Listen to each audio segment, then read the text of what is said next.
Hi everyone, అందరు ఎలా ఉన్నారు? మీరందరూ బాగుండాలి, అందులో నేను ఉండాలని నా కృష్ణని నా తమ్ముడు డాన్య స్వామిని కోరుకుంటూ ఈరోజు రీడింగ్ ఏంటి అంటే, యాక్చువల్గా మిమ్మల్ని కాదనుకొని వెళ్ళిపోయిన పర్సన్ యొక్క లైఫ్ ఎలా ఉంది అసలు.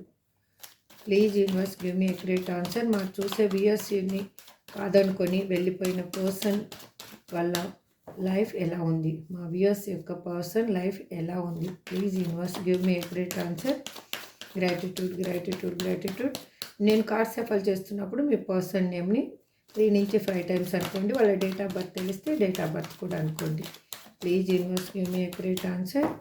మీకు ఇంకా లైఫ్లో క్లారిఫికేషన్ కావాలి, నా లైఫ్లో ఏం జరుగుతుందో, హెల్త్ పర్పస్ కానీ, కెరియర్ పర్పస్ కానీ, ఇంకా జాబ్ గురించి కానీ, లేదు అంటే మీ పర్సనల్ లైఫ్ పర్పస్ కానీ మీకు ఏమైనా క్లారిటీ కావాలంటే స్క్రీన్ మీద కనిపిస్తున్న నెంబర్కి వాట్సాప్ మెసేజ్ చేసి పర్సనల్ రీడింగ్ తీసుకునే ఇంట్రెస్ట్ ఉంటే మీరు మెసేజ్ చేయండి. మీకు క్లారిఫికేషన్ అనేది వస్తుంది. మీ లైఫ్లో ఏ విధంగా డెసిషన్ తీసుకోవాలి అనేది మీకు ఒక వే అనేది దొరుకుతుంది. Please universe give me great answer. Gratitude gratitude gratitude. ఇది జెండర్ స్పెసిఫిక్ రీడింగ్ కాదు, అగైన్ జనరల్ రీడింగ్ అండి. మీకు ఇందులో 20 నుంచి 40% వరకు రిజనెట్ అయితే ఇది మీ రీడింగ్ అనుకోండి. రిజనెట్ కాలేదు అంటే కన్నా ఇది ఒక ఎంటర్టైన్మెంట్ లాగా చూడండి, కానీ ఏ విధమైన పెయిన్ తీసుకోవద్దు. ఎందుకు అంటే ఇది నాదేనేమో, నా లైఫ్లో ఇలా జరిగిందేమో అని ఊహించుకొని మాత్రం ఓవర్ థింకింగ్ చేయకండి. ప్లీజ్ దయచేసి మాత్రం నా పర్సనల్ లైఫ్ ఇలా అని మీకు తెలిసినకి మీకు రిజనెట్ అయిన విషయాలు మాత్రమే తీసుకోండి. Please universe give me great answer. ఇంకా రీడింగ్ చేద్దామండి. Last సఫ్లీ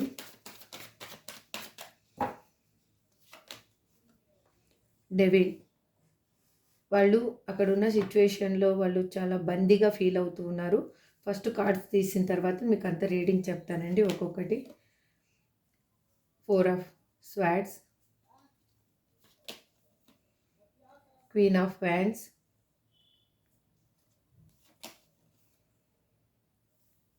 eight of wands,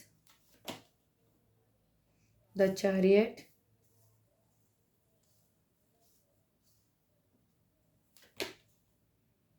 six of cups,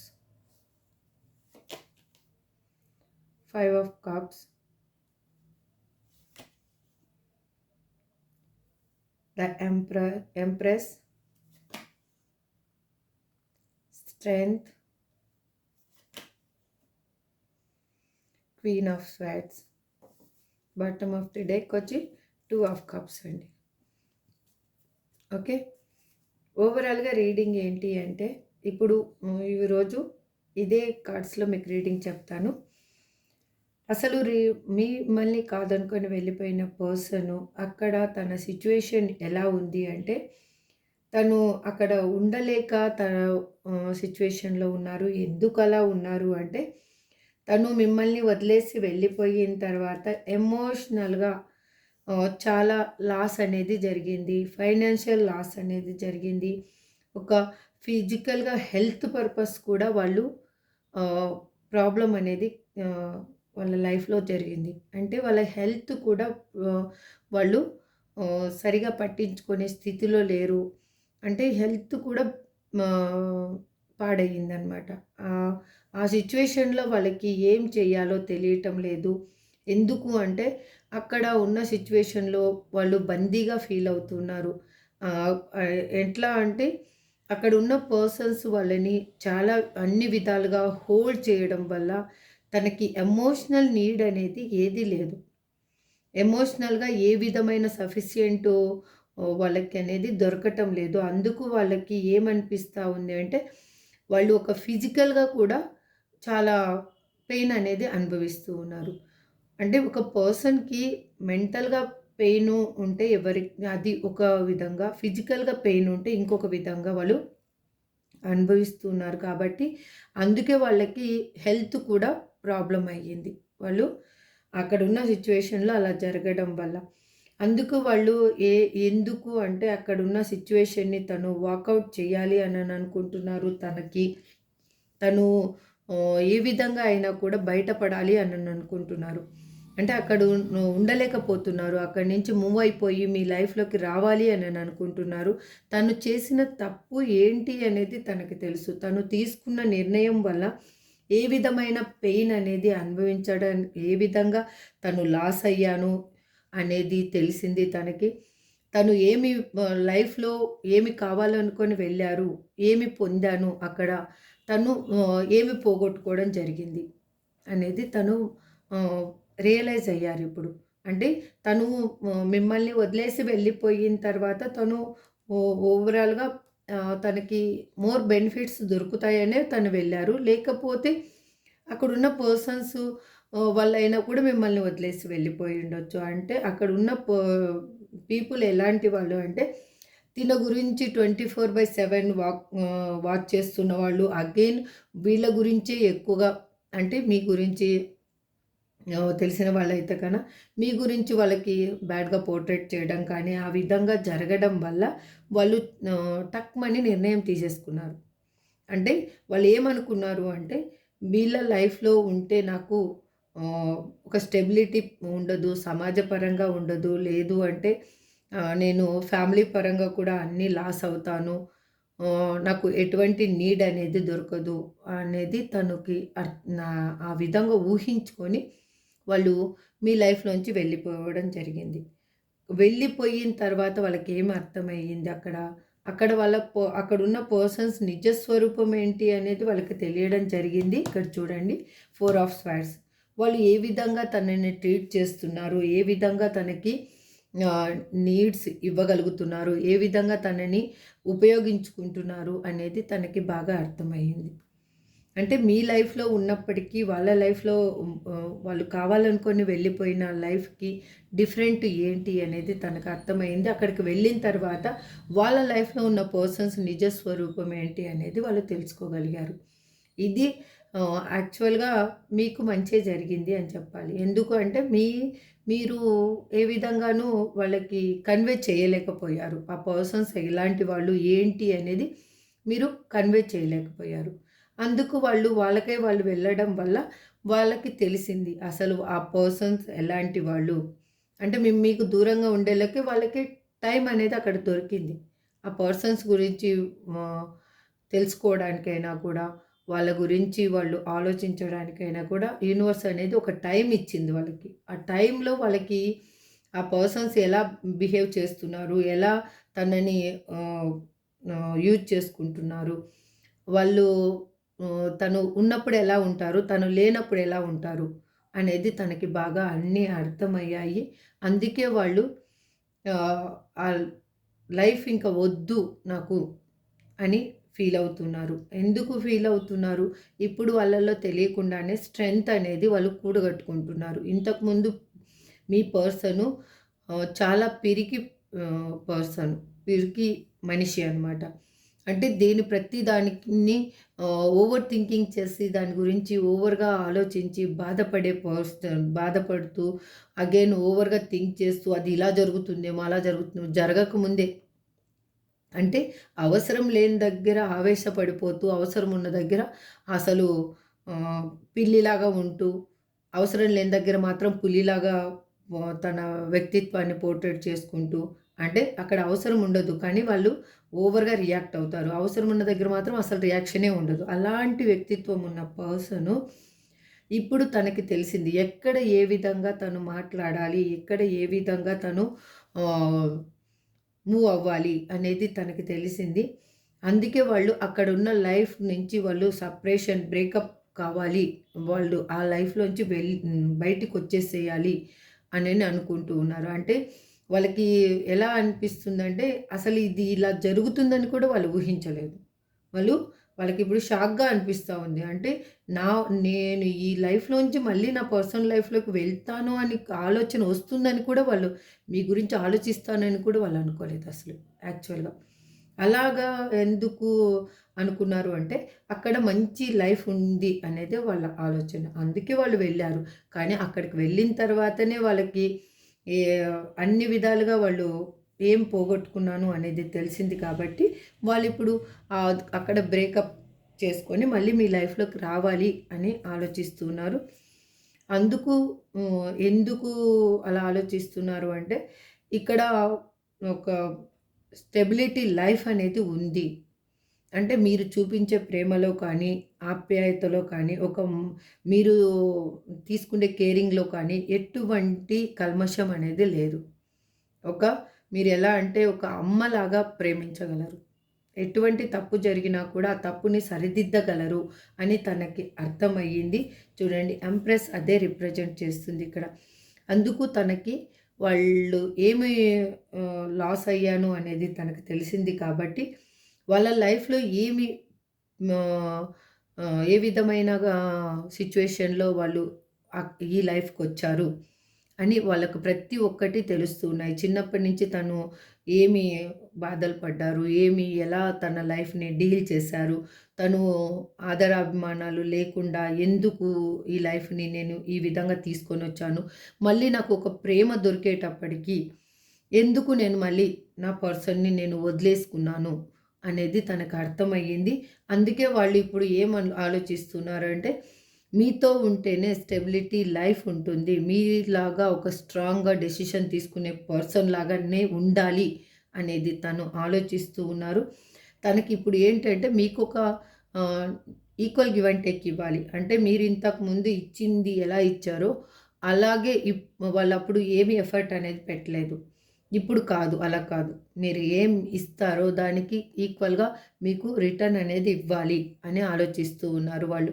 అంటే మీరు ఒక ప్రేమనిచ్చినా కూడా, ఏది ఇచ్చినా కూడా అది మళ్ళీ అంతే మీకు ఇవ్వాలి. ఆ హ్యాపీనెస్ మీకివ్వాలి అని ఆలోచిస్తూ ఉన్నారు. మీ దగ్గర ఏమి తీసుకున్నారో దాన్ని కూడా మీకు అంత భద్రంగా తిరిగివ్వాలి అనేది వాళ్ళ ఆలోచన. వాళ్ళకి అందుకే ఇప్పుడు ఏంటి అంటే మీతో కమ్యూనికేషన్ కా చెయ్యాలి. మీతో రీయూనియన్ కావాలి అని అనుకుంటున్నారు. అది కాల్ ఆర్ మెసేజ్ ఏ విధంగా చెయ్యాలి అని అనుకుంటున్నారు. ఎందుకంటే ఇక్కడ మీరు కాల్ చేస్తూ ఉన్నా కూడా మీ పర్సన్ ఐ థింక్ బ్లాక్ లిస్ట్‌లో వేసి ఉన్నారు. కొంతమందికి ఆన్ అండ్ ఆఫ్ సిట్యుయేషన్ చూపిస్తా ఉంది ఇక్కడ. అలాంటి వాళ్ళు ఇప్పుడు ఏంటంటే ఒక మీరు చూస్తున్నారు. మీ పర్సన్ కోసం ఎదురు చూస్తున్నారు. కానీ మీకు ఏ విధంగానూ వాళ్ళని కమ్యూనికేట్ చేయడానికి ఒక వే అనేది మీ దగ్గర లేదు. అందుకే వాళ్ళ నుంచే కమ్యూనికేషన్ రావాలి. మీరింక అదే కోరుకుంటున్నారు. కానీ యూనివర్స్ కూడా అదే మీకు ఇవ్వబోతుంది ఇప్పుడు. అందుకే వాళ్ళ నుంచి కమ్యూనికేషన్ ఇవ్వబోతుంది. ఇక్కడ ఏంటి అంటే మీ పర్సన్ అలా హోల్డ్ అవ్వడానికి కూడా ఒక నెగెటివ్‌నెస్ అనేది వాళ్ళ లైఫ్‌లో పోర్ట్రేట్ అవ్వడం జరిగింది. ఆ నెగెటివ్‌నెస్ అనేది ఏదైనా కూడా నెగెటివ్ చానా రోజులు ఉండదు. కొన్ని రోజులు మాత్రమే దాని ప్రభావం ఉంటుంది. దాని తర్వాత అది రిలీజ్ అయిపోగానే మళ్ళీ పర్సన్స్ నార్మల్‌కొచ్చేస్తారు. ఆ నార్మల్‌కొచ్చిన సిట్యుయేషన్‌లో వాళ్ళకి ఇప్పుడు ఆ నెగెటివ్‌నెస్ నుంచి పాజిటివ్ వైబ్ అనేది ఏంటి అనేది వాళ్ళు తెలుసుకోగలిగారు. అందుకే వాళ్ళకి ఇక్కడ ఏంటి అంటే మీరు ఏంటి అనేది వాళ్ళకి అర్థమైంది. అక్కడున్న పర్సన్స్ ఏంటి, మీరేంటి అనేది తెలిసింది వాళ్ళకి. నిజమేంటి అనేది తెలుసుకోగలిగారు. అందుకే వాళ్ళు మిమ్మల్ని కావాలి అని అనుకుంటున్నారు. మీ పర్సన్ ఏ విధంగా ఉన్నారు అంటే హ్యాపీగా అయితే లేరండి. అక్కడ బ్రేకప్ సిట్యుయేషన్ అనేది స్టార్ట్ అయ్యింది వాళ్ళకి. అందుకే వాళ్ళు మీ వైపుగా ఆలోచిస్తూ ఉన్నారు. మిమ్మల్ని కావాలి అనుకుంటున్నారు. అంతేకాని వాళ్ళు అక్కడ సంతోషంగా ఉన్నారేమో అని ఇక్కడ చాలామంది అనుకోవచ్చు. కానీ వాళ్ళైతే మాత్రం అక్కడ సంతోషంగా అయితే ఈ కార్డ్స్ ఎనర్జీని బట్టి నాకైతే వాళ్ళేం సంతోషంగా కనిపించటం లేదు. ఎందుకు అంటే ఒక పర్సన్ ఎవరైనా కానీ ఎమోషనల్‌గా, ఫిజికల్‌గా, ఫైనాన్షియల్‌గా పెయిన్ అనుభవిస్తూ ఉండే సిట్యుయేషన్ ఇక్కడ కనిపిస్తూ ఉంది. వాళ్ళు దేవుడికి సరెండర్ అయ్యి పశ్చాత్తాపపడుతూ ఉన్నారు. ఏం మీ ఈ తప్పు చేశాను. ఆ తప్పు నుంచి నన్ను దిద్దుకొని నేను బయటికి రావాలి. ఈ ఇక్కడున్న సిట్యుయేషన్‌లో నేను ఉండలేకపోతున్నాను అనేది వాళ్ళు అనుకుంటూ ఉన్నారు. ఆ థింగ్స్‌ని బెటర్ చేయడం కోసం వాళ్ళు అక్కడున్న సిట్యుయేషన్ ఏదైనా కావచ్చు. అందుకే వాళ్ళు తీసుకున్న నిర్ణయం ఏంటి అనేది వాళ్ళకి తెలిసింది. దట్ ఈజ్ గుడ్ ఏంటి, బ్యాడ్ ఏంటి అని తెలియడం వల్లనే వాళ్ళు మళ్ళీ ట్రావెల్ అనేది చేస్తూ ఉన్నారు మీ లైఫ్‌లోకి. ఎందుకు అంటే మీరు ఒక సింగిల్ పర్సన్ ఇక్కడ చాలామంది సింగిల్‌గా ఉన్నారు. ఆ సింగిల్ పర్సన్ కాబట్టి తనకి కూడా ఒక భయం అనేది ఉంది. మీరు ఐ థింక్ ఏ విధంగా ఉంటారు అన్న ఒక భయం ఒకటి. ఇంకొకటి మీరేమన్నా కాదు అనుకోని కానీ వేరే వాళ్ళ లైఫ్‌లోకి వెళ్తారన్న భయం కూడా ఇంకొకటి ఉండిండొచ్చు. సంథింగ్. అందుకే వాళ్ళు మీకు ఒక గిఫ్ట్ అనేది తీసుకొని మీ లైఫ్‌లోకి రావాలి అని అనుకుంటున్నారు. మీకు ఏ విధంగాను తక్కువ చేయకూడదు. సమాజంలో ఒక గౌరవాన్ని కలిగించాలి అని ఆలోచిస్తూ ఉన్నారు. ఇదండి ఓవరాల్‌గా ఇవాళ సింపుల్‌గా చిన్న రీడింగ్ చేశాను. ఎందుకంటే నాకు ఇవాళ నా ఇప్పుడు టైం అనేది ఆల్రెడీ చాలా టైం అయిపోయింది కాబట్టి. ఇప్పుడు ఏంజెల్స్ గైడెన్స్ ఏంటి చూద్దాం. ప్లీజ్ ఏంజెల్స్ మా చూసే వ్యూయర్స్‌కి మీరు ఏమి చెప్పాలి అనుకుంటున్నారు? Please angels give me accurate answer. Please give me accurate answer. Gratitude. Angels already card ఇచ్చేసిందండి. Listen to your intuition. మీ మనసు చెప్పింది మీకు సబ్కాన్షియస్ మైండ్లో ఏం రన్ అవుతుందో దాని మాట వినండి ఒకసారి. గుడ్ ఏంటో బ్యాడ్ ఏంటో మీకు అర్థమవుతుంది అసలు యాక్చువల్గా. అదే మీకు అన్నిటికీ ఒక వే అనేది చూపిస్తుంది. రిమైన్ పాజిటివ్ అనేది మీ లైఫ్లో రాబోతుంది. మీరు ఒక ఇది ఏదైనా కూడా శాంతిగా క్లియర్ అవుతుంది. కానీ ఎటువంటి గొడవలు అవన్నీ జరుగుతాయేమో అనే భయపడాల్సిన పనేం లేదు. No need to worry. Again చూడండి ఏంజెల్స్ ఎంత యాక్యురేట్గా ఆన్సర్ ఇచ్చారు. మీరేం భయపడాల్సింది కూడా లేదు. ఆపర్చునిటీ అనేది మీ లైఫ్లో రాబోతుంది. మీరు దేని గురించి ఆలోచిస్తున్నారో అది మీకు దక్కబోతుంది. మీరు దృఢంగా ఉండండి. ఎటువంటి భయాలకి లోన్ కావద్దు. Ask your angels. మీకు ఏంజల్స్ని అడగండి. ఏంజల్ మీన్స్ మీకు మంచి చెప్పేవాళ్ళే మీకు ఏంజల్స్. ఇక్కడ నేను చెప్పేది ఒకటే, మీ మంచిని ఎవరు కోరుకుంటారో వాళ్ళే మీకు ఏంజల్స్. ఏంజల్స్ అంటే ఏంటి? మనకి మంచిని ఇచ్చే ఒక దేవదూతలు అనమాట. అలాంటి పర్సన్సే మనుషుల్లో మీకు ఎవరు మంచి చెప్తారో మంచి చేస్తారో వాళ్ళ మాట అనేది వినండి, ఆలకించండి. అందరూ మంచి చెప్పరండి, అది ఒకసారి గమనించుకోండి ప్లీజ్ దయచేసి. ఇదండి ఓవరాల్గా రీడింగ్. ఇవాళ మీ పర్సన్ నేమ్ ఏంటి అని, పర్సన్స్ నేమ్స్ ఏం వస్తాయో చూద్దాం please. N P E V B R U D H I F. ఇదండి. ఇవి మీ పర్సన్ నేమ్స్ అయ్యుండొచ్చు, మీ నేమ్స్ అయ్యుండొచ్చు. మీకు ముఖ్యమైన డేట్ కానీ లేకపోతే మీరిద్దరు కలిసిన ప్లేస్ కానీ ఏదైనా కానీ మీకు మాత్రం ఇది ఇంపార్టెంట్. ఈ లెటర్స్లో మీకు ఉందండి. ఇది ఎవరికి రిజనేట్ అయిందో వాళ్ళు మాత్రమే తీసుకోండి. రిజనేట్ కాని వాళ్ళు దయచేసి మాత్రం లీవ్ చేయండి. ఒక ఎంటర్టైన్మెంట్ లాగా చూడండి. కానీ ఇది ఇది నా లైఫ్లో ఇలాగే జరుగుతుందేమో అలా జరుగుతుందేమో అని మీరు మాత్రం ఊహించుకొని మాత్రం పెయిన్ తీసుకోవద్దు. This is for today reading అండి. ఐ హోప్ మీకు అందరికీ రిజనేట్ అవ్వాలని మనస్ఫూర్తిగా కోరుకుంటూ thank you so much. Have a good day. Bye.